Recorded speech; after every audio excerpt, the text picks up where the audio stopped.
Hello, everybody. Welcome again. This is the GGRated.net live show, episode number 17. And man, we have a special action-packed episode for you guys today. I'm your host, the Iceman, and joining me, as always, is our friend Hydra. How's it going? Yeah, doing good. Just escaped the office and rushed home to avoid the traffic, so here I am, cool and ready for having some fun tonight. Awesome. You missing the Mediterranean at all? Having some nice dreams of being in the water? I would like to be there. Always better to be on holidays than just going to the office and working. But the only issue I would have, it probably would need some really powerful wireless connection or satellite connection to do GG rated while in the middle of the Mediterranean. So I guess I'm glad to be home at the moment since I don't have one. Awesome. Also joining us from Sweden is our good friend Sebastian. How are you doing, my friend? I am excellent. I have very many excellent things going on right now, but it all comes down to this Monday's show, which I feel will be packed with epicness. I'm so happy to be here once again, Iceman. Yes, indeed. Also joining us is a fourth voice on the show, also coming from Sweden, and that would be our special guest, Dario, the little one. How are you doing, TLO? Hey, I'm doing great. Happy to be on the show and happy to be in Sweden. Yeah, awesome to have you here. I know Sebastian has been keeping us informed with things going on over there in Sweden, and we've talked about the new gamer house that you have instituted over there with a couple of your friends, Sho and Maro and Bishu. And we also followed the action that took place with the charity event, and thought that was really cool that you put something together like that. Yeah, I shouldn't take all the credit. Obviously, like, all of Team Liquid helped me a lot to put it together, and especially Nazgul and Riptide and people doing graphics. So it was not only my work, even though I have been the guy who actually did it. But yeah, big thank you to everybody who was involved in it too as well. Yeah, awesome stuff all around. So big hats off to all the people who were involved in that. Yeah, And, yeah. TLO, would you like to tell us a little bit about the life in the gamer house right now? Recently, I just, on Hydra's channel, I was able to catch the interview on the Swedish show Rematch, I believe it was, where they did a little bit of interviews from each player from the life in the house. Is there anything you can tell us about how things are going on over there currently that might have not been covered in that video? Well, it's going pretty relaxed. Everybody's kind of doing its own thing, and yeah, it's going good. Everybody's practicing right now except me because I'm with you on the show and you're wasting my time. No, just kidding. Yeah, it's going good. Yeah, everything's great. Yeah, and I know you were talking to us a little bit before the show, and you were mentioning how your CTS is flaring up a little bit in your wrist, and so you're going to be making somewhat of a transition, maybe from not so much a gamer, but more into entrepreneurial and shoutcaster role, and you're kind of trying to find your niche right now while you're working some things out. How's that going? Any plans that we can make arrangements for in the future to watch out for things that you're going to be involved in? I know that you've been quite heavily involved in some casting work, and Sebastian has informed us and showed us actually his videos where you guys have done dual commentary, so that was really interesting.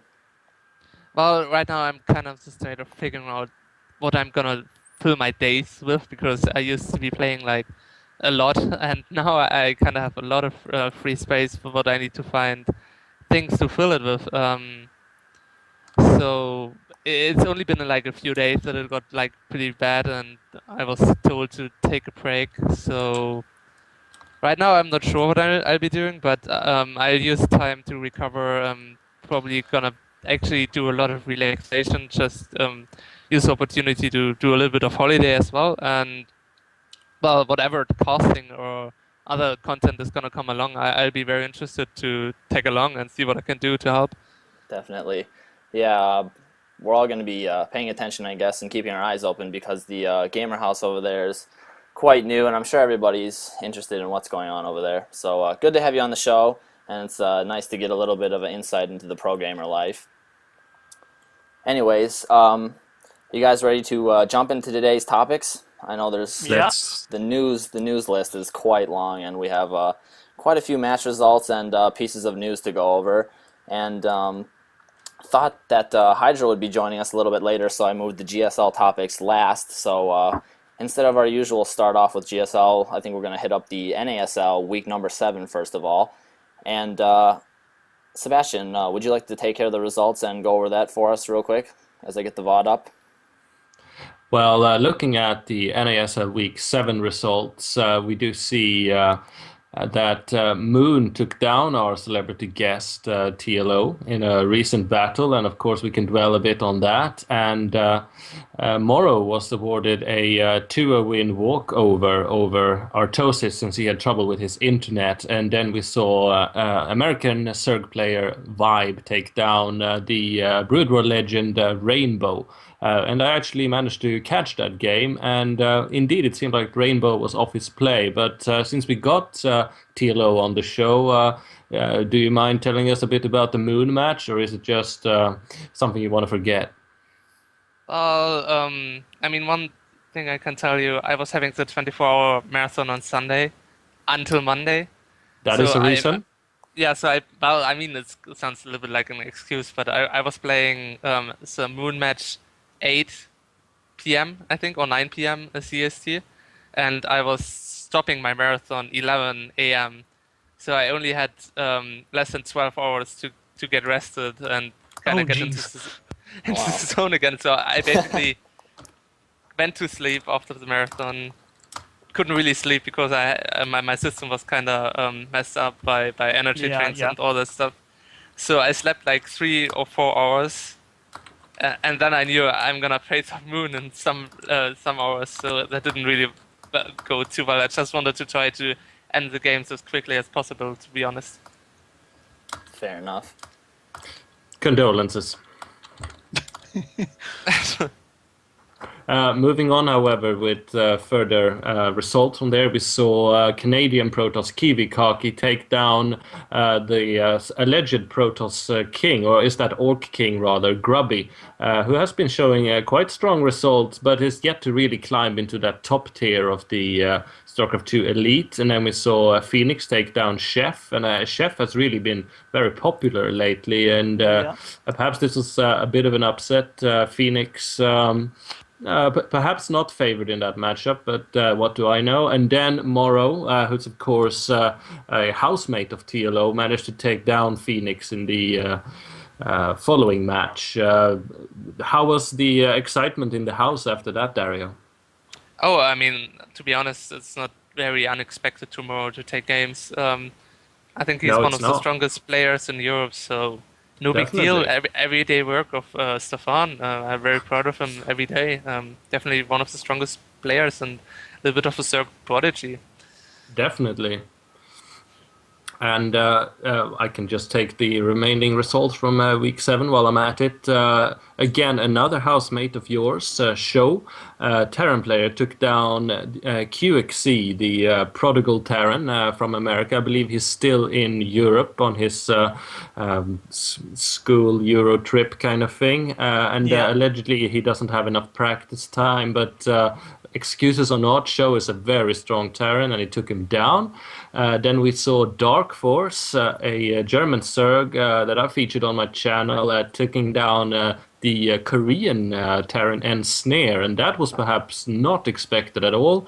And speaking of unexpected, In Control, one of the hosts of NASL, took down the Grandpa Toss himself, special tactics non-regarding, taking down White Raw. And then Cruncher, the guy who bad-mannered Idra in such a spectacular fashion in the TSL, I believe it was, took down French Zerg player Moomon, who cares? And then July Zerg stomped over Canadian Protoss CT1, just like it was supposed to happen. Yeah, and absolutely. Don't mention much Dark Force, because every time you mention Dark Force, I always have an image in my mind or with him on Take Sen's house with the go-go dancer on his lap. It's always what I remember. It's kind of messed up. But yeah, I watched his matches. They were really cool. I enjoyed White Raw versus In Control, and actually there's more PvP, like exciting matches on PvP showing up currently. You know that a lot of viewers keep complaining about it. It was boring, or at least it was always the same thing, or the builds were so similar that you end up with forgating all the time. And it seems like that we're transitioning a bit at the moment, and actually that In Control versus White Raw series was fairly interesting. I like that. Definitely. Commenting on Dark Force versus Ensnare, I don't want to take any credit away from Dark Force, but we always have to look at the Korean matches in NASL a little bit carefully because you have to be honest, playing from Korea on any other server Yeah. just sucks. Yeah. Yeah. Like, if you look at the entire performance of every Korean player or players from Korea living there, it's just so much worse than what their actually player quality is, and it makes me a little bit sad how Koreans kind of get slaughtered in NASL, just put in there with so bad conditions, and they have to play at 4 a.m. and stuff like that. So, little bit condolences for everybody from Korea in the NSL Yeah. from my side. Yeah, Absolutely. it's complicated. We actually don't see that much complaining on NASL, but I recall last week on the Gigabyte Stars Wars where they play with the Chinese players, and I recall comments from players playing from Europe saying the lag is just tremendous. I can't even play properly. They were just typing on the game. And I mean, I'm assuming that it's going to be the same or even worse trying to go from Korea to play on the North American servers. And obviously that shows on the results that the Koreans are getting. We do have some nice results occasionally. For example, July Zerg has been doing fairly well on the NASL, but it's hard. I mean, TLO is 100% right. I can imagine the amount of lag that you get playing from that far away. Definitely. And since you were chiming in there, Hydra, why don't you continue on the results where Sebastian left off, picking up with Nada versus Flush there? Yeah, well, Nada had a clear win. Now, here's an example of one Korean that was able to handle the lag and the latency and be able to take Slush 2-0, a clear win there. And we have Nanua defeating Axlav. What can I say? Nanua is on the top of his game for at least like the last couple of months, even 3 months.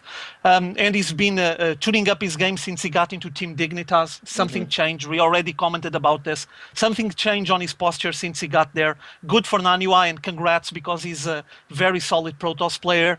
Then you have Squirtle defeating DDE, another Korean being able to handle the pressure there, and Moonglade getting defeated by Kawaii Rice. I watched this game between Moonglade and Kawaii Rice, and in the final interview, you could hear Kawaii Rice making comments about himself recognizing how bad he has been playing the last couple of months or so. That he just looks at his games after he does them, he takes a look at the replays and he just finds so many flaws that he knows that he can be at least a couple of notches above the level that he's been through all this time. So hopefully we might be seeing more of Kawaii Rice in the future. Maybe he's just fine-tuning his playstyle and he's going to start showing some results now. He took a win here over Moonglade. Congrats to him. And then you have that April versus Treylock. He got postponed because one of them was ill, if I'm not mistaken. Yeah. There it is. April was not aired because he was bedridden with a fever. Yeah, I recall reading some comments about that. So it's another match that got postponed, and we might be seeing it on one of the future days. Yeah. Absolutely. Looking forward to that. It always sucks when you get sick at an event like that. And I'm gonna have to give NSL big props for allowing players to postpone games because of sickness. Good move by them. Yeah, definitely. I just want to chime in and agree with that. I think we've seen quite a few times already where they've been very flexible about rescheduling games, so it's nice to see that NASL is really working with the players to let them be flexible with their schedules and get in there when they can, so it's really nice to see that. Okay, now wrapping it up, you had Sen defeating Druby, a clear win, 2-0. Druby has a lot of fans, but also has a lot of haters, so this is going to be mixed feelings here. Zinio defeating Sok, a clear win, also 2-0, actually surprised me. I find Sok very solid. He's a very consistent player, and was hoping for him to give a bit more of resistance to Zinio play, but seems like that Zinio is just trailing and doing quite fine on the NASL. Yeah, Zinio's been playing really well lately. Yeah, and Mana defeating Pain User. Also, we keep in mind that Zinio defeated Idra on the previous week, and they have kind of a quarrel between them. Well, it's not a quarrel, it's just a bit of attitude, but it shows when they face each other. Well, yeah, it's definitely a quarrel. I've been there in real life. Could you care to enlighten on that a little bit more, TLO? I mean, I was present at the GSL when Zinio actually played against Idra. So Idra was very confident to beat him, and he was like talking down on him big time. And then Idra gets beaten 2-0 by Zinio, and just in a very rushes out of spectacular way as well. Absolutely, Zinio was playing an interesting overseer strategy, basically Mhm. using Contaminate on all the hatcheries, and Itra was just completely unprepared. I mean, it was such an original strategy, so I can't blame him for that. And he just rushed out, didn't talk to anyone, and was gone for a few days. Yeah. He was so Yeah. pissed. Yeah, I can That's a imagine. quarrel.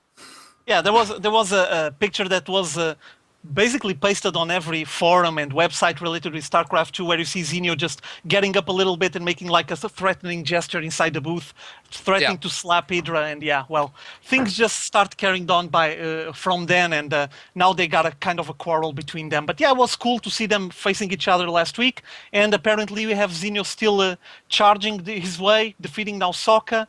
Then Mana defeated Pain User. Well, actually didn't defeat it. There's a note here saying that Pain User decided it was not worth his time to play out this week on NASL, and Mana receives a walkover, so he took the win 2-0, but they actually didn't play the games. I find this kind of curious. I know that Pain User is focused a lot now on his casting, co-casting, and all of that, but just not having time to focus himself on a tournament that it is in North America, so he wouldn't be having any issues with lag or anything like that, and he could actually have some nice results there. Well, a bit surprising, but it's his decision, and I'm pretty sure he knows better than me.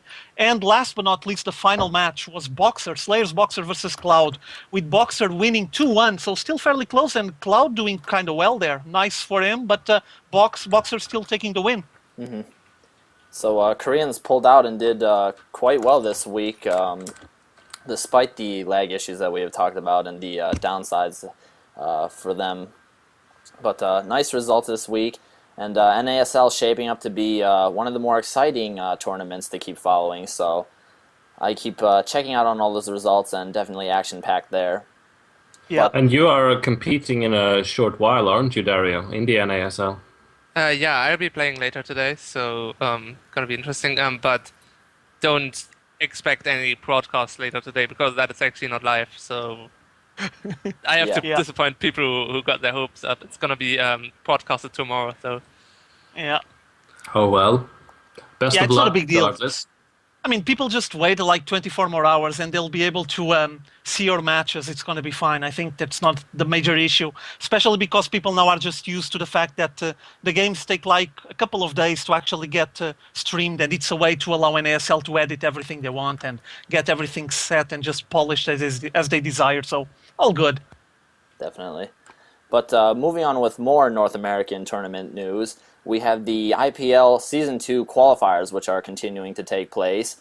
And we got some really big names here outside of the North American scene. And I know, Hydra, you've been voicing your opinion, hoping to see some more big-name players Yep. show up. And I think we got a nice handful of really good players Indeed. qualifying here in the qualifier number 3, especially seeing White Raw, Night End, who took place...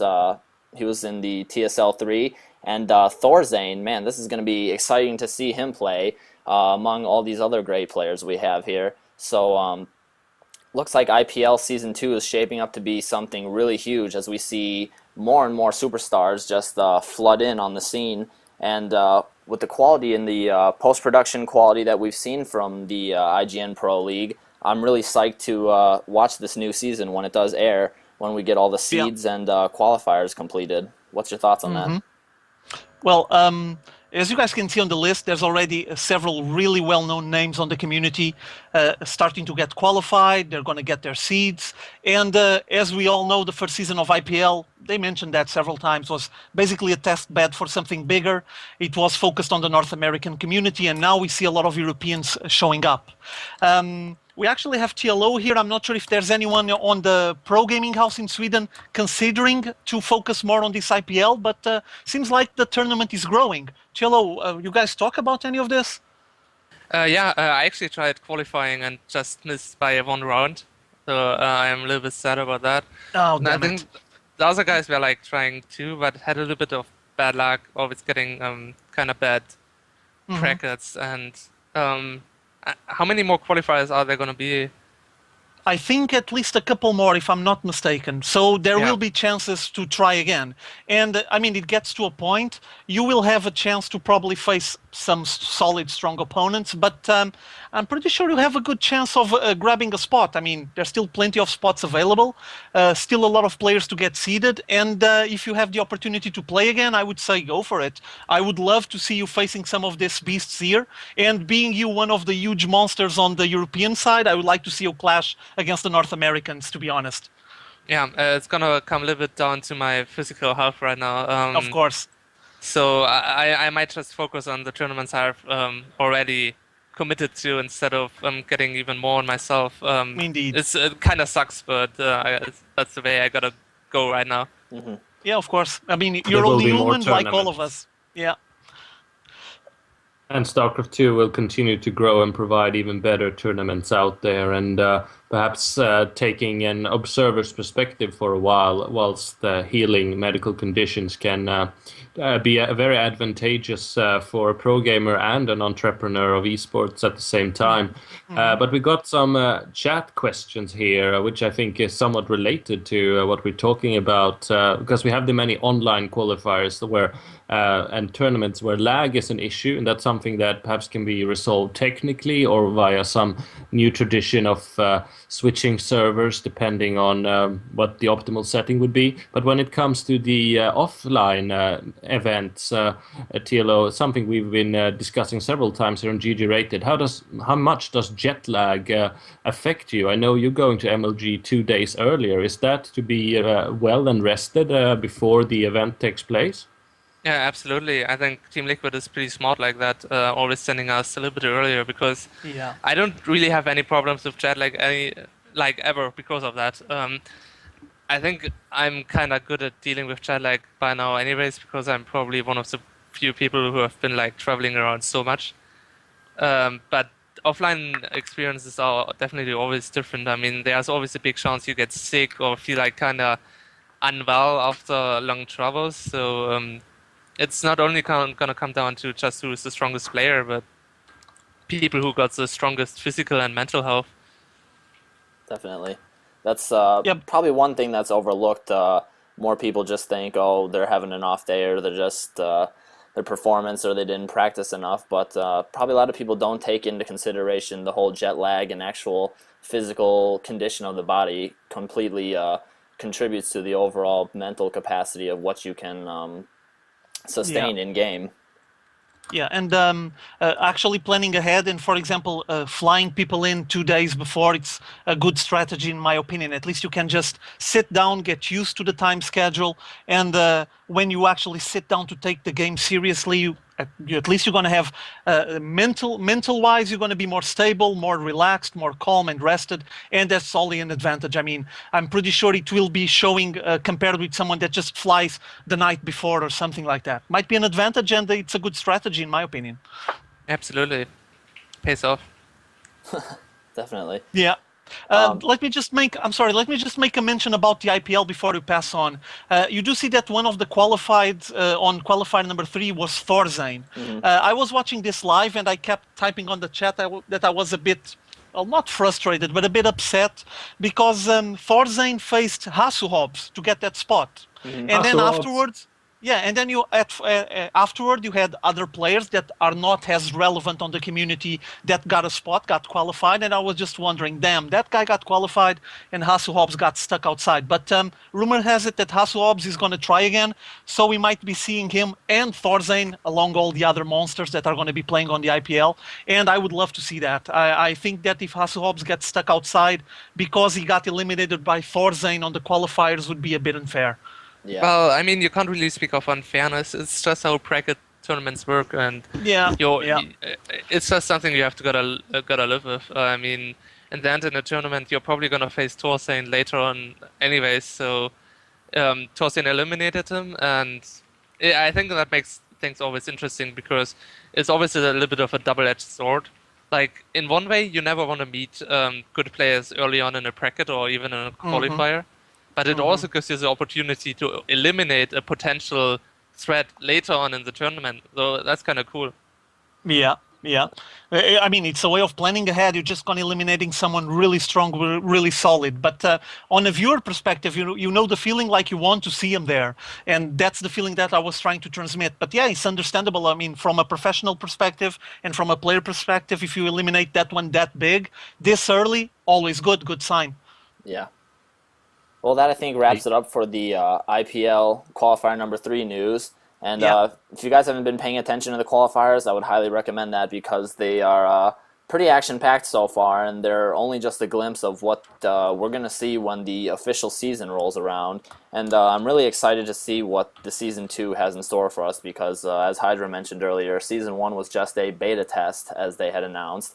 And for me, it was one of the most high quality and well done tournaments so far, and for being just a beta test, I think that's really neat. So I'm definitely going to be keeping my eyes open for that and paying attention and watching all these matches pretty closely. But let's move on to something else here we have at hand, the Stars Wars.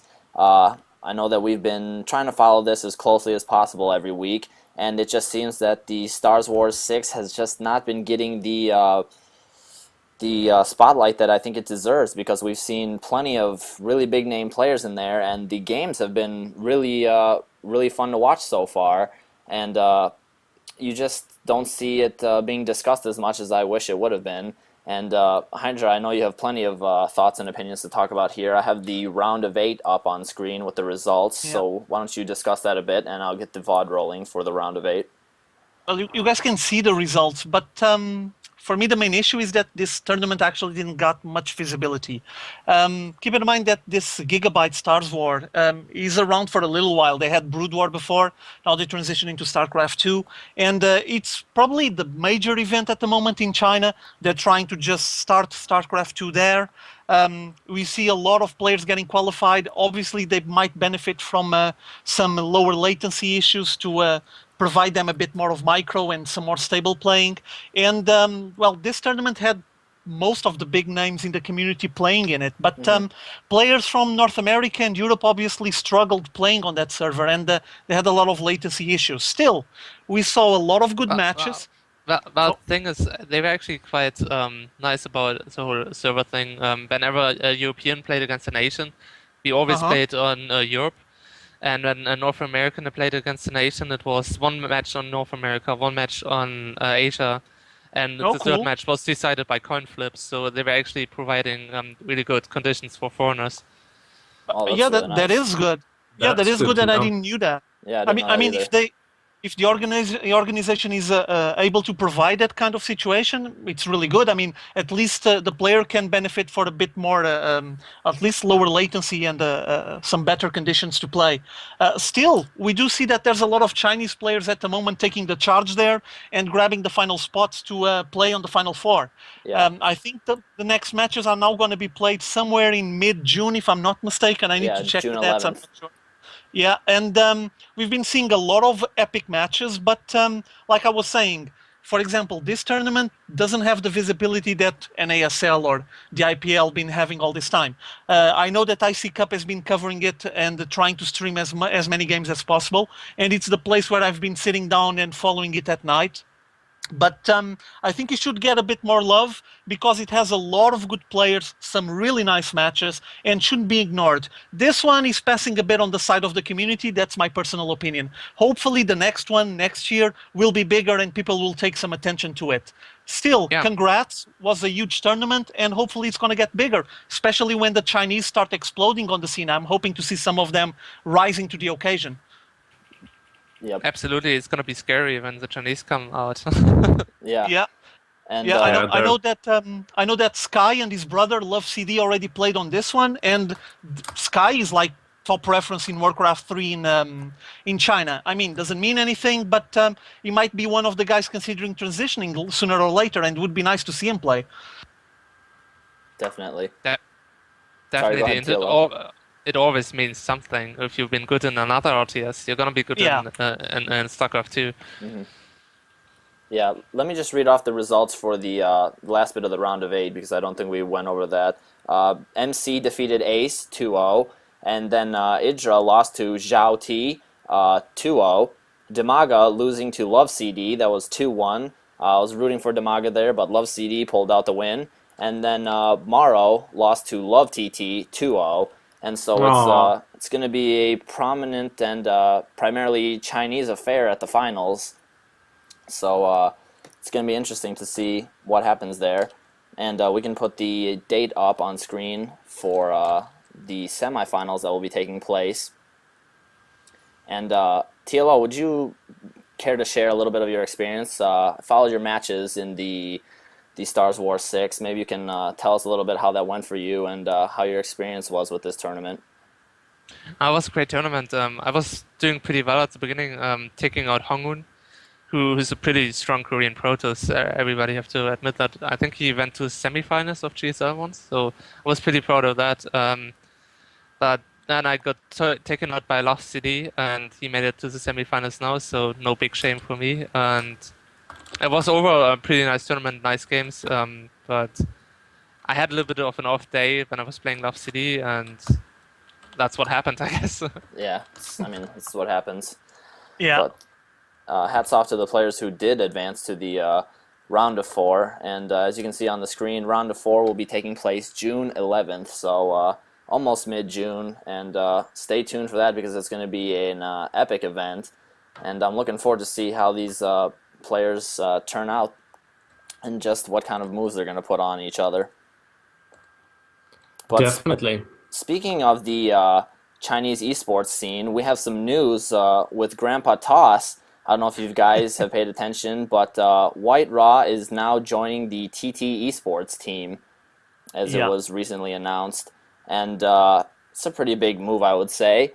I know, Hydra, you're quite a big fan of White Raw, as I am. What are your thoughts on this? Oh, my bad, Sebastian. Come on, everyone is. It's pretty obvious. The guy is nice. It's very rare to see him upset or trash-talking anyone, and he's quite a committed player. Also been on the scene for a long, long time. And now he has this deal. He's going to team up with Thermal Take, and apparently we might be seeing him in Taiwan. I'm not sure. I would like to see that. As you guys know, they have an organized league there with some fixed teams. They play on TV, and the players there have some monthly wages. I know that they're open to receive some foreigners there, and based on this agreement that White-Ra has, obviously I haven't read the contract, but he might have some kind of participation there.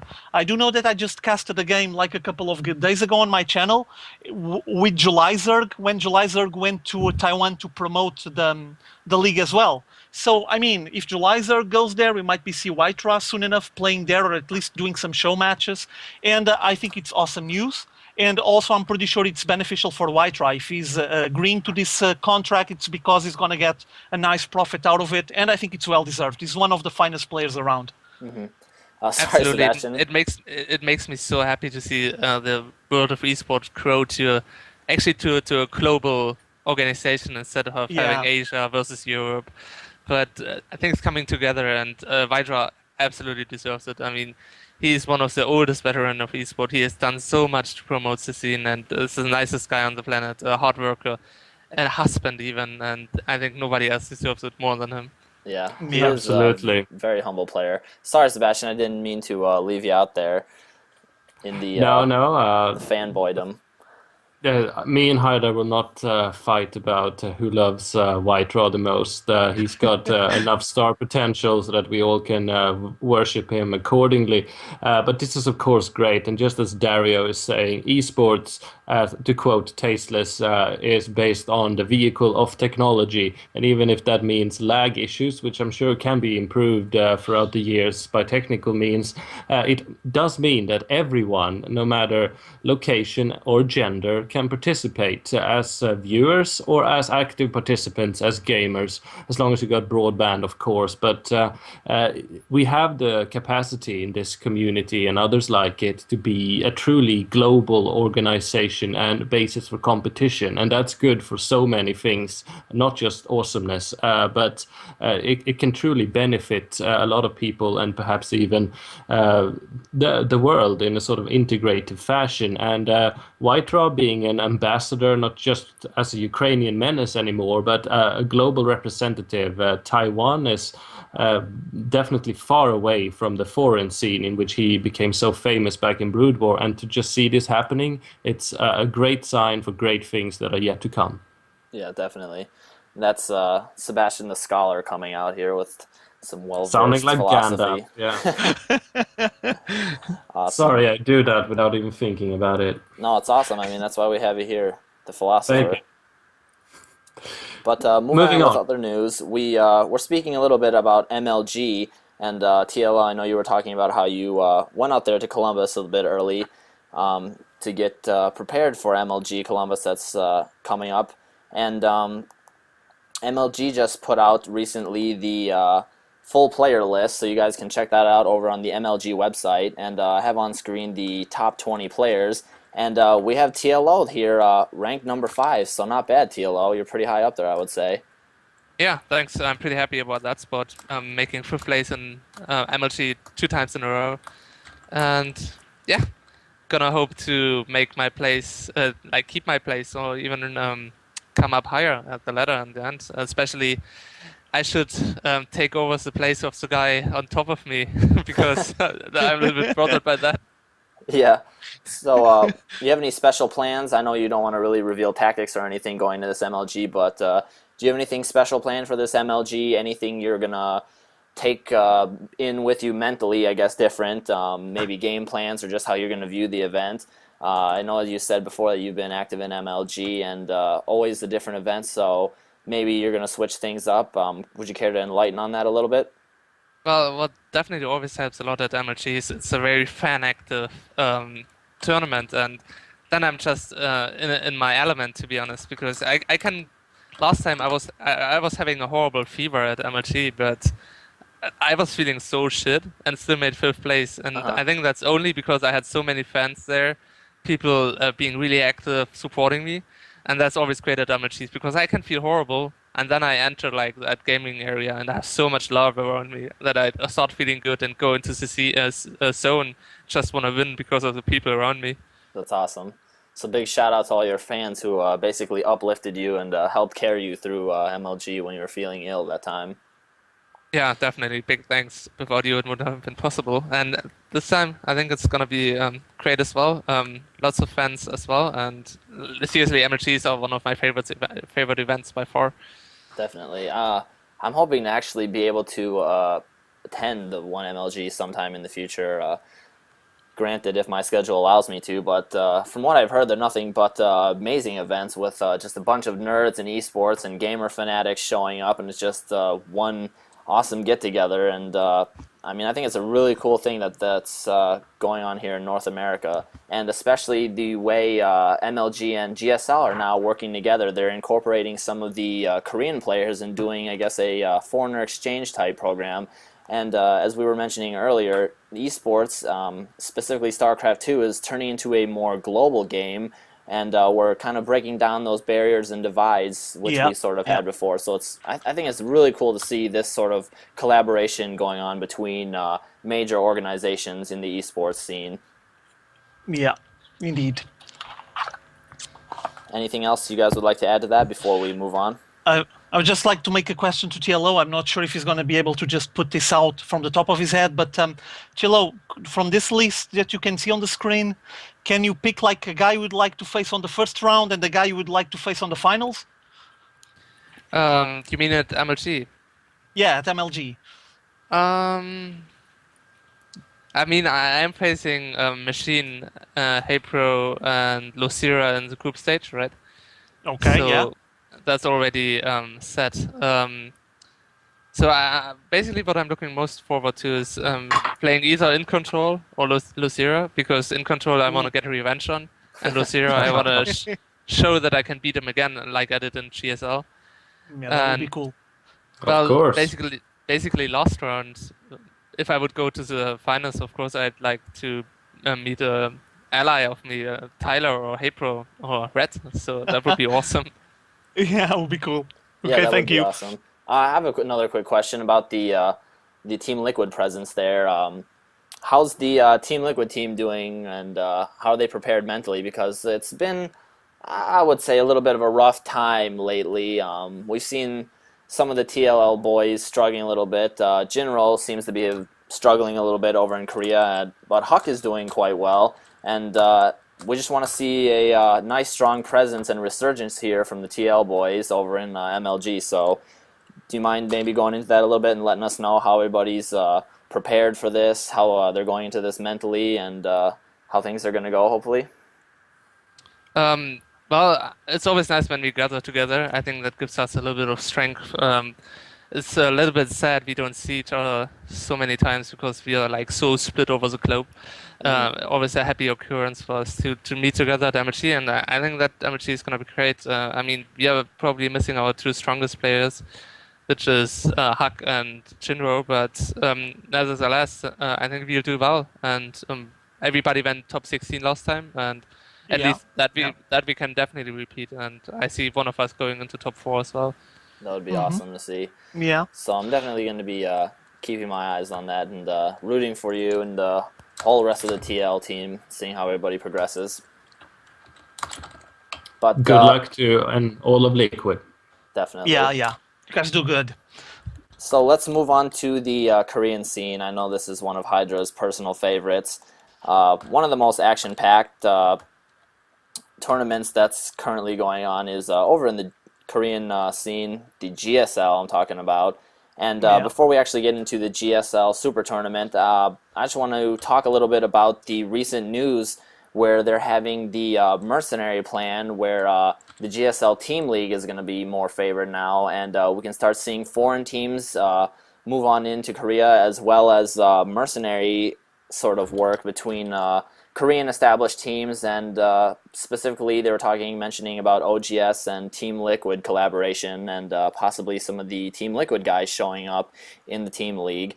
I'm going to get the FXO team image up on screen, and TLO, do you think you could go into that a little bit about your thoughts? I know that you had played in the GSL early on in the stages, and then you departed back to Europe and other waters, but could you comment a little bit about that, on your feelings on how that's going to work out, maybe some collaboration between the OGS team and the Team Liquid team, and then we'll pass it around to the other guys. With pleasure. I think it's a great thing what they're doing. Once again, trying to kind of unite foreign scene and Korean scene, especially for Team Liquid, is going to be a great opportunity because we only have 2 guys over there, so it's not going to be enough to actually basically deliver an entire team. But playing for OGS is going to be a nice thing for us, and you know it's really hard to just take a foreign team and send it to Korea as an entirety. So having that mercenary kind of plan to involve foreigners is going to work out great, I think, because there are a lot of individuals who really want to go to Korea, but it's hard to go to Korea on your own. So being together with some Korean teams is gonna be a great opportunity. Yeah, and I'm definitely interested in how FXO is going to do. I know that I definitely paid attention to, as well as the rest of the GG-rated crew here. We were all very interested, and we were talking about and watching the World Championship League, where we had the foreign team versus the Korean team, and it seemed that the Korean team was going to be on their back heels there for quite some time, and the foreign team might take it. And I think that's partially able to contribute about how the whole team banded together, and they were there with each other and able to uplift each other really well. As you were saying, it's kind of hard to get along on your own as 1 or 2 foreigners only. So this whole team event is going to be really nice, and I'm really rooting for FXO to do really well because they're sending a huge chunk of their team over there, and they've already stated that even if things don't go so well, it's going to be a major milestone for them. So I'm really looking forward to that. And Sebastian, I know you always like to chime in on the meshing of foreigners with Koreans, and why don't you talk a little bit about that and share your thoughts, because I know I'm sure you have something to say. Well, I can always go Gandalf on topics like this, but truth be told, what is interesting about this, beyond the sheer fun factor that we'll be seeing Chef and QXC and the other people we've seen on various streams and tournaments now be fighting in a GSL format with all that entails, is that a lot of money is being spent by people that must be from outside of the scene or recently arrived into it. Investors are seeking these opportunities to support esports, and that's of course because they think that's good business. All of a sudden, the Brood War community that was out in the cold, who tuned in to YouTube casts of Korean TV where we saw real players doing what we definitely could never do. Now we see this merging happen, and there's a lot of money involved, and I think we've only seen the tip of the iceberg yet. So much is being invested into globalizing this esports presence. This means that FX Open, with all their various sponsors, have been granted quite a nice chunk of money to establish their brand in not a Korean setting, but a global setting. They realize that GSL gets six-figure, if not seven-figure views on a weekly basis, and they really want to be in there. This is an entirely different world than what we had 1 year ago, and this is truly exciting. It is possible to make a business out of StarCraft 2 as a player, or more probably as a supporter of esports somewhere. That's where the real money lies, and that is definitely exciting. Yeah, well said. And if anybody's wondering why Moonglade is not in the list, he's actually going through some struggles in his life right now. He has some things to work out, I think. That's what was announced on the internet. So too bad we're not going to see Moonglade there, because he has made a presence in the GSL Code A, I believe it was. So he has some experience there, so it's too bad we're not going to see him there. But we do have some really hot players such as Sheth and especially QXC. I'm really looking forward to see how he's going to perform in the GSTL environment.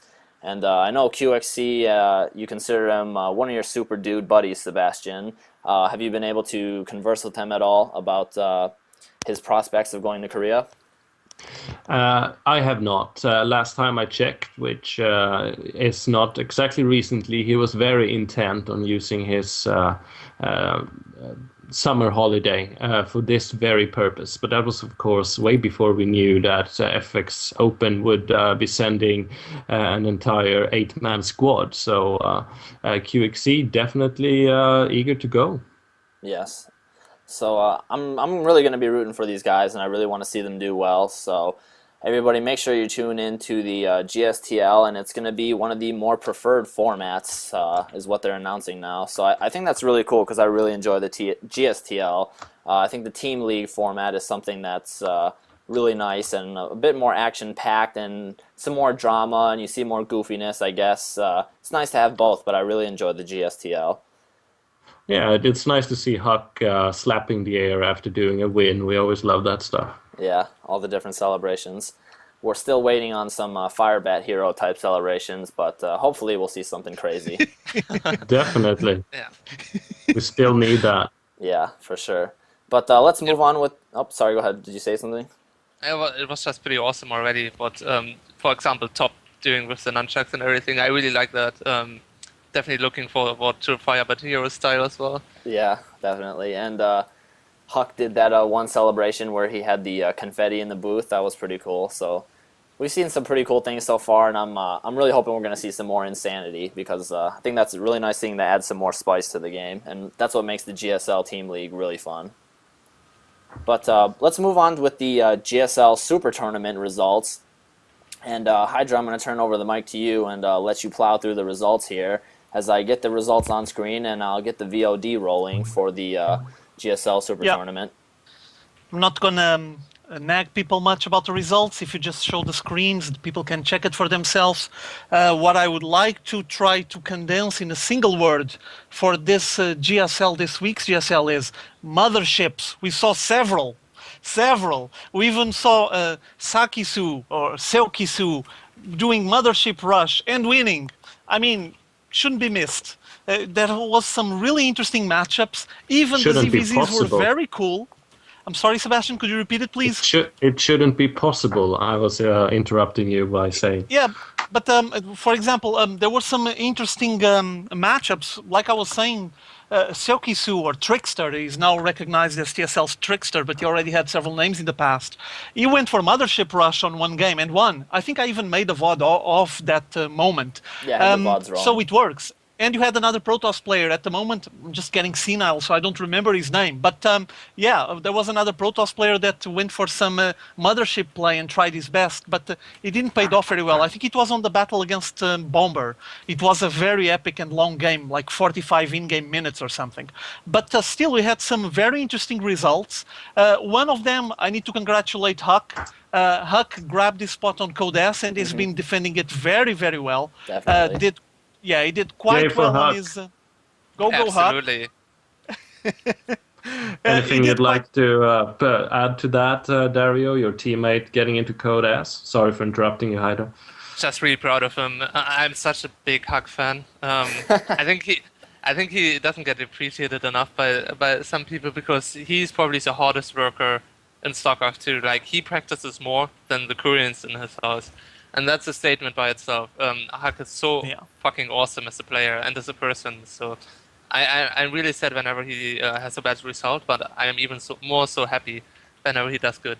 Yeah, definitely. I mean, you can just tell he has this resilient air about him. He seems very competitive, and we mentioned quite a few episodes ago, we were talking about how he had lost a match, and some people were questioning whether he was going to depart from the Korean scene, as many other foreigners had done. But I was pretty confident in the feeling that he would stay, and it showed that he's been really resilient and he's been working really hard. It's nice to see him successful, and we can all cheer for the little bro toss there as he got his win. But go ahead, Hydra. Sorry. Yeah, but to me, it feels that Huck is clearly on the rise. He's starting to get along with the Korean scene. I'm pretty sure he's starting to feel more comfortable there as well. Felt like he was in a transition period. He struggled a lot, but I mean, he had this spot now on Codas, and he's been doing fairly well for now. I'm not sure how far he's going to go, but for now, he has a well-deserved spot on Codas, and it's a sign of the work that he's been doing all this month. So, congrats to him. But going a bit on the results, just skimming through them really quickly, you had the Slayers Young defeating OGS Inca 2-0, and you guys know that Inca was the finalist from the previous GSL season, so kind of a surprise here, kind of an upset. I already commented here that the Slayers teammates from Ryang say that he's one of the finest players there, but he still has a lot to prove in my modest opinion, but he is solid, and he showed here once again defeating Inca 2-0. MVP Violet starting to show up as a Zerg, 2-0 over the OGS coach, OGS the Wind. This matchup was interesting. I watched this one. TSL Rain, I don't know. He had the final. He played on one of the finals, like on season 2 or 3, if I'm not mistaken. And since then, he's just going down on a slump and defeated here by MVP Kim 2-0. Yuk 2, now a member of OGS. Juk 2, he was formerly known as Juk 2 Jung. Won 2-0 over AnyPro Prime, 2-1, I'm sorry. And kind of a surprise as well. People were expecting AnyPro to take the win here. Then you have Trickster defeating Slayers Yu-Gi-Oh! 2-0 with Mothership Rush included. You guys should take a look at this match if you have the chance. Go on the GOM TV website and take a look at it. It was really cool. He just rushed for the Mothership. It was impressive. And you're sitting watching and thinking, no way, he's going to try that? Oh my God, it worked. Cool. And then you have the Best For You defeating Zenix John 2-0. MVP Genius 2-1 over Slayers Boxer. A nice result for Genius. As you guys know, he was kind of fading away, but seems like he's gathering his forces and showing up on the scene once more with a defeat over Slayers Boxer. Would it be an upset? Well, probably, at least for the biggest fans of Slayers Boxer, they would expecting him to take the win here. And then you have Slayers Min defeating July. Big disappointed for me. I like July, I'm a big fan, but he lost 2-1 to Slayers Min, and July didn't stood a chance there. Slayers Min was more consistent, and he took the final victory on this ZVZ. Then you have Hungan Prime defeating Fox Moon 2-1. Not sure what else to say about Fox Moon. He's been around on the scene for a while, but he's struggling a lot on the GSL, and he's in Korea trying his luck, fighting his way for several months now. He already tried his luck on several GSLs. Then you have TSL Revival, 2-0 over OGS in Snare. STA, Startail Ace, 2-1 over Fruit Dealer, disappointing for me. And Marine King Prime, 2-0 over Squirtle. So Squirtle, the all-kill man on the GSTL, he built his reputation around that and had some nice matches afterwards as well. He didn't stand a chance here against Marine King Prime. Then following the rest of the results to wrap it up, Clyde defeating Rainbow, 2-1. Clyde. Yeah. Will it be the time? Will it be Clyde. this one that Tastosis will be right on the spot and claiming that Clyde is the best player in the world and taking the victory here on the Super Tournament? Who knows? For now, he defeated Rainbow 2-1. Then Linok for you defeating TSL Alive. Just a small mention to this match. It's TSL Alive, code S, facing Linok for you, code B. And Linok cleaned him 2-0, just straight, just killed the guy. And you guys should watch this match. They were interesting to watch, in my opinion, from a Zerg perspective, to see how effective and how clean Linok did alive on this matchup here. Yeah. Then Zenix... Real quick, Hydra, Go ahead, in my opinion, I don't think Linok is code B material. I mean, he is quite young, but he is a very solid Zerg player, in my opinion. Yeah. As you can see now at the moment on the stream, you have the Mothership Rush roaming around, going after Slayer's Yu-Gi-Oh! But continuing on the results, Zenix Beyond defeating Legal Mind 2-1. Okay, Legal Mind is a name that I recognize from the first stages of the GSL on like first season, and then he kind of disappeared. And Slayer's Alicia defeating OGSMC on a PvP, and this was interesting to watch. This was a cool one, and another sign that Alicia is here to stay. The guy is good. Actually, Slayer's team is getting a lot of solid, strong players. Slayer's Boxer has been working them a lot, and seems that they're like quite committed gamers. I'm pretty sure they sacrifice a lot and they focus a lot on their practice to get this high and this solid to just come here and defeat OGSMC 2-0. And then you have Killer getting defeated by Bomber 2-0, OGS Cezanne losing to IMNST 2-1, but if you guys have a chance to check this series, please do, because you see a lot of different strategies and the way that ZVZ is heading at the moment because of all the changes that the latest patch has been applying. Nesty took the win 2-1, but it was close call there. Pult Prime 2-1 over Lozira. Disappointing here. I was hoping Lozira to take the win. And congrats to Liquid Huck, defeating on a PvP 2-1 over Hoseo Sun, formerly known as Sun Zenith. And last but not least, the games from today. Jinro getting defeated by Zenix Line 2-0. A disappointment for me. I don't even recognize Zenix Line. I guess I need to study a bit more. And I was hoping Jinro to just put out a nice show. It wasn't the case. Then you have Kirix from Team Zenix defeating 2-0 Bun Bun Zenith, now recognized as Hoseo Van Vanth. And I am Junui losing for ST Virus 2-1. And last but not least, Nava cleaning Coca 2-0. Just no chance whatsoever. I watched this game. Yeah, and Nada did very well there, yeah. Very solid, defeating Coca, no chance for Coca. And, well, this is the results for the GSL at the moment. Yeah, long list. Thanks, Hydra. I'm going to have to go back because I wasn't able to catch all those matches. I was definitely tuning in here and there, and I was able to catch some of the Hawk general matches and a few of the other assorted matches, but I didn't get to see all the Mothership play in the beginning, so I'm going to have to go back and check those matches out. But I just did want to ask, TLO, have you seen any of the matches from GSL, or have you been paying any attention to that? What's going on? I haven't watched too many of them, but I definitely caught Nada against, what was his name? Nada versus Zenix Coca? Yeah, No, definitely yeah, against yeah. Coca. That was pretty epic games by Nada. And Snare against, what was his name? I'm so bad right now. Wait, let me check. Zenix Coca was playing against Nada. What was the other game? And Snare against... Oh, and OGS Snare versus Revival. TSL Revival. Yeah, That was the worst series I've ever seen in my life.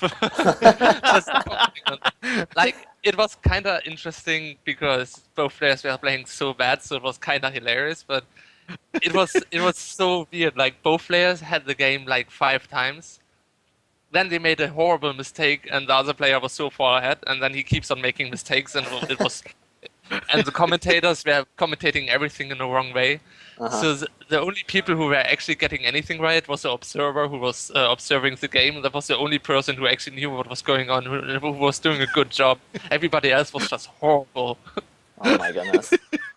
I'll have to go back and check that hilarity out. But I did have a specific question. Have you seen the new beach map? Yeah, that was actually played out on Belchier Beach. yeah, Belchier Beach, yeah. I was wondering, could you give us any thoughts on, as a programmer perspective, on the quality of the map? I know aesthetically it's pretty pleasing. I was growing a bit weary of all the space maps and hard map textures. It's nice to see a bit of earthy style of a map. And specifically, something that I did notice about the map was the choke point to the base there. You could get a nice high ground position and get off a few shots, as we saw Huck took really good advantage of that when he was taking place in his match. But from a programmer perspective, is there anything from the map that you can tell everybody to look out for, or on the quality of the map's design? First of all, I gotta say it's a total rip-off of the Supreme Commander map, the game I used to play before StarCraft 2. I'm serious, it's a one-to-one copy. It's like, the guy who made that map definitely played Supreme Commander or Total Annihilation. So then you should have a clear advantage on that map, huh? Absolutely, because it's Is gonna that a have good so thing, though, that he took the map from Supreme Commander? I mean, I think inspiration. I think it's a horrible map, to be honest. I can't see Terran winning against Zerg on that map ever.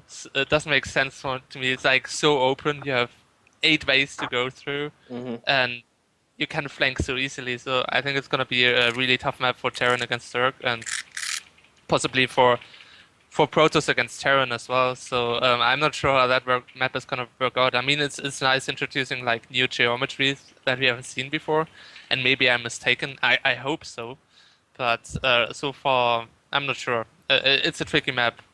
Everything is open so many different ways, but maybe it's gonna create some new interesting ways of playing StarCraft. So looking forward to see how it plays out.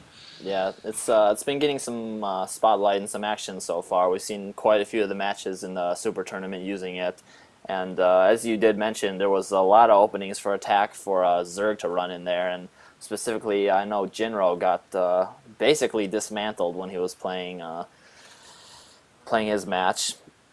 But is there any comments you'd like to make on the patch changes and how things are shaping up? A lot has been. The game is changing quite fast, and it seems that just when you get comfortable with something, they institute another patch change, which in my opinion is quite good, because we don't want to see a stagnation of StarCraft whatsoever, and I think Blizzard is trying their hardest and doing a good job at trying to balance out the game so far. So I know you have quite a bit of experience with all races, and I remember when I used to listen to State of the Game podcast in its original stages, people referred to you as the statistics man, because you basically had all the numbers on hand, off head for everything that's going on. Yeah, I guess that is another thing coming from the Supreme Commander days, because every unit did not have like 3 or 4 stats, but 25. Oh my gosh. Everything from velocity to acceleration to turret angle to turret acceleration, shit like that. But yeah. So you had like math equations right next to you for everything, basically. Kinda.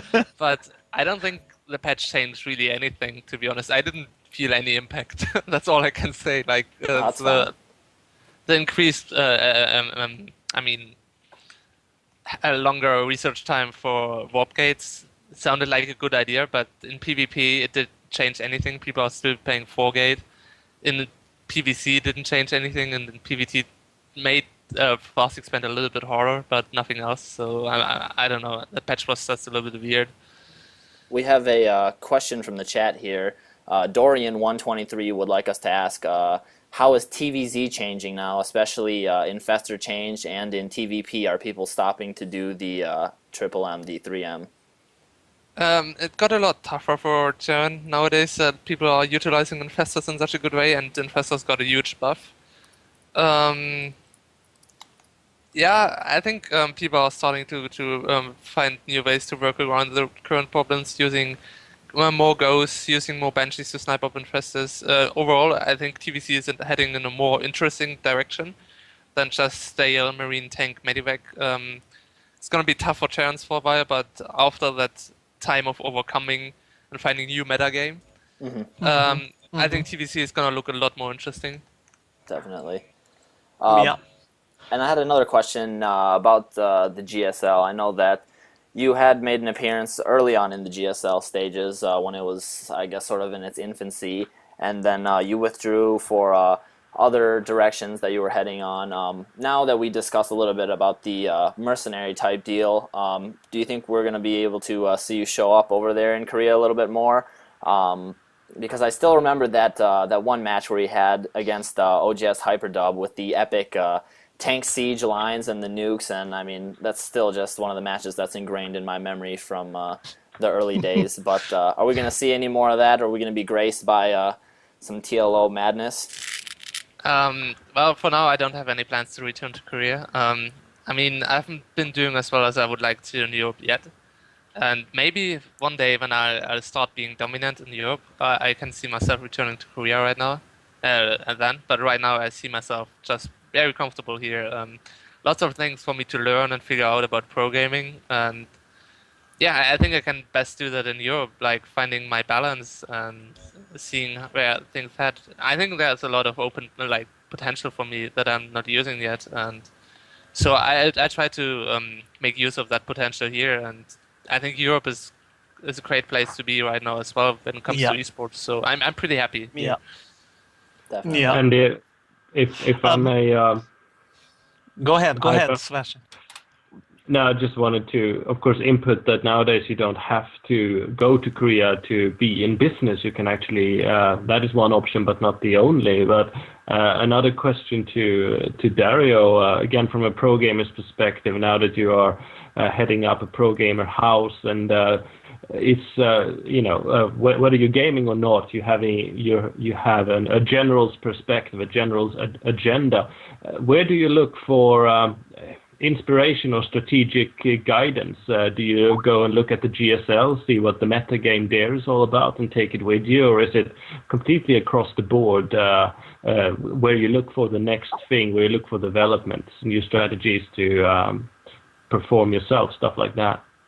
Well, I mean, you can find inspiration from new strategy anywhere, and to be honest, the places where I find most inspiration for new build orders and new ways to play the game is when I don't even sit in a PC. Like, I noticed like the past few days I haven't really been playing, and now my brain started working a lot faster than thinking about things. So when I'm taking a walk outside, I don't know, listening to some nice music, that's when magic happens, and that's when I find out new ways to play StarCraft, not when I'm sitting in front of a PC and having that light in my eyes all day long and having StarCraft sounds hammering into me. I think it's good to take a step back from gaming sometimes to look upon it. Yeah, absolutely. And I know you listen a lot to Hans Zimmer. You got a specific track you want to recommend to our viewers? Time is amazing. But the Inception soundtrack, Time, is so good. Seriously. There you have it, folks. That's how you get good at StarCraft. Listen to Hans Zimmer and watch Inception. If you can figure out that movie, then you're a strategist. Absolutely, it definitely helps. One last question for me, so we can let you just practice get ready for the NASL match and get a bit of rest. My question is basically a funny one. I remember sitting down to watch you on DreamHack Invitational and you doing 7 racks out of 1 base against Idra, and then having Idra sitting on the couch and going, "What? He did 4 racks on me."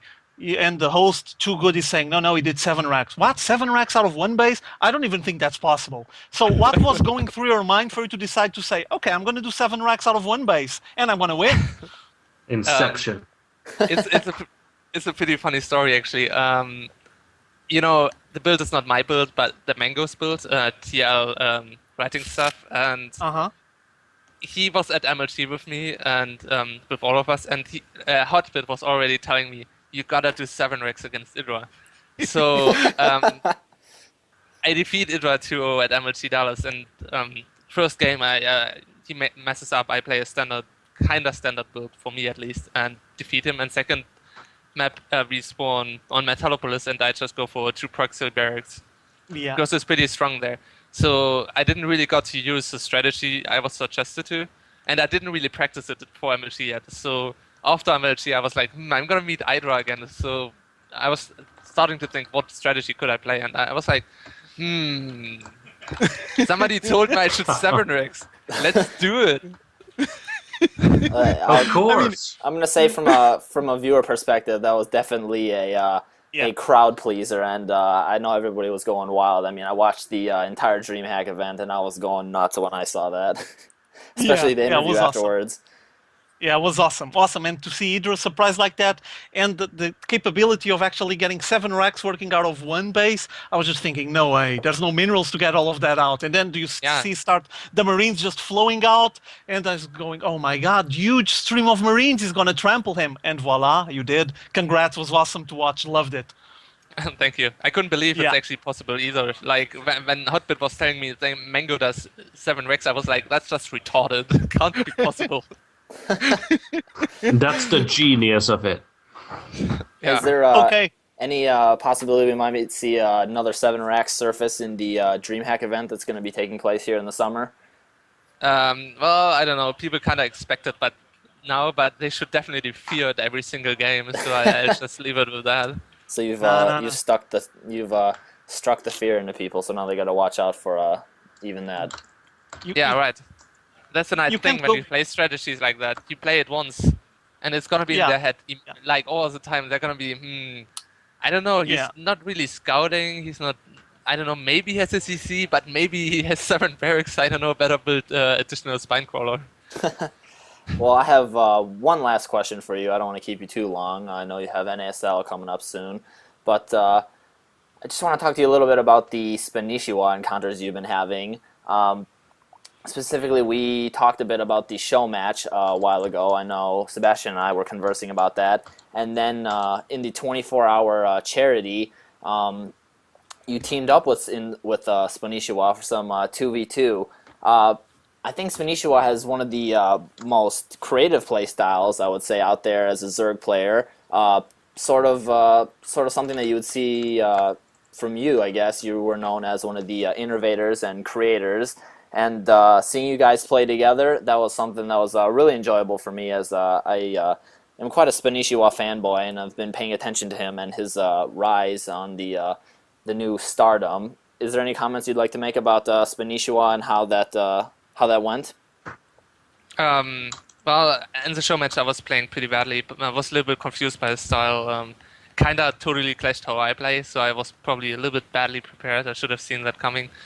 And playing together with him was an absolute blast. I don't think I had so much fun in a long time playing StarCraft. Just like, because we work so well together and have the same kind of ideas, and I think I want to play more with Spanishiva. He's a great player, has a beautiful mind, and a lot of fun playing the game. So Yeah. Spanishiva is awesome, and I'm a little bit of a fan of him myself. So We Yeah, all bad are. no bad feelings for me Yeah. losing to him. And he's a great player. Yeah, that's not. I was not trying to incite any bad feelings there. I was just wondering how it was going from the show match, playing against him, to playing with him as an ally. And it seemed that you guys worked really well together and put some creative builds together to overthrow your opponents, which was pretty cool. But Sebastian, anything else you want to add? Ask TLO before we wrap it up here. No, Sebastian, I'm gonna sorry. let. I'm sorry, I Okay. think you should just indulge on FXO frequency and make the question that he wants, so you can bring him and QXC or someone else on the next show. Just ask his question. He's Go for it, basically- Hydra. What's the question?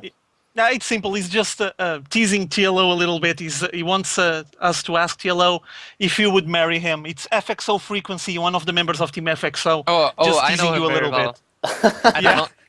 I don't know, Mark. I'm not ready yet.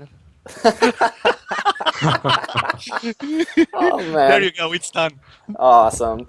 All right, well, Well, I I think happen to know you got some special attention waiting for you in Columbus, Ohio, Dario. So maybe you'll get back to FXO frequency when you've done ravaging the American countryside. Yeah, maybe do that. all right. Well, I think we'll end it on that note here before we get any more craziness, and don't want to take up too much of TLO's time. But man, TLO, thanks a lot for coming on to the show today. Really appreciate having you, and it was really fun having you provide a little bit of insight into some things that maybe we're not so knowledgeable about with, and then getting to chat with you a little bit here at the end was really fun. So really appreciative of you taking time out to come on the show today. Yeah. Yeah, I appreciate it too. It was a lot of fun and nice to do things for esports besides just playing. Yeah, definitely. Any shout-outs you want to make? Anything to your fans or anything you want everybody else watching to hear before we wrap it up and sign off? Just to everybody, keep being awesome. There you have it. Keep being awesome. Anything from you, Hydra or Sebastian? I'm fine. I'm more than pleased to have TLO here. He's more than welcome to show up in any other show. Just plug whatever he wants, promote whatever he wants. As long as he shows up to have a bit of time with us, he's more than welcome anytime. It's a pleasure. So thank you once more, TLO. You're welcome. Sebastian, And anything from you? for my part, I'd like to just put out there to any viewers that if you're hungry for some excellent StarCraft 2 action and more of TLO in-depthness, him and I have been doing a couple of dual commentaries. The first one got released just a short while ago, where we commentate on Mondragon playing Empire Cass, and that's quite an epic game now up on my channel. And tomorrow we'll be seeing him clash with Brat Ok, and that, ladies and gentlemen, you will want to see. Oh, sounds good. Ooh, yeah. I'm going to tune in for that. But Okay. yeah, thanks everybody who did turn in today. This was a great turnout. Really cool to have feedback from the viewers in the chat, get some questions going here. So thanks everybody who did show up.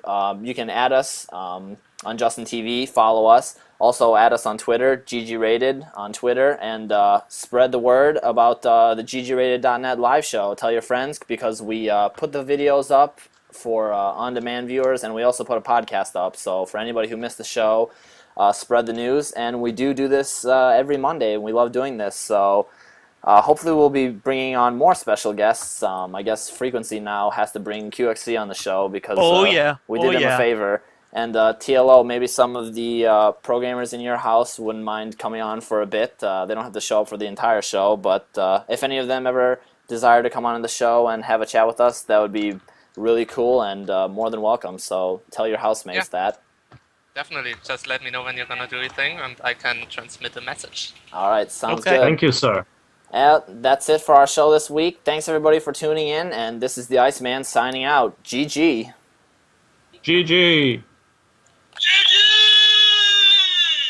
Awesome. All right, see you guys. Have fun.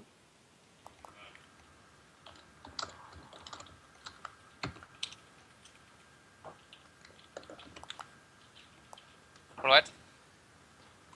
Are we off, Iceman? Hydra, does the sound good? We're done? Yeah, it's done. You can put it down. It's done.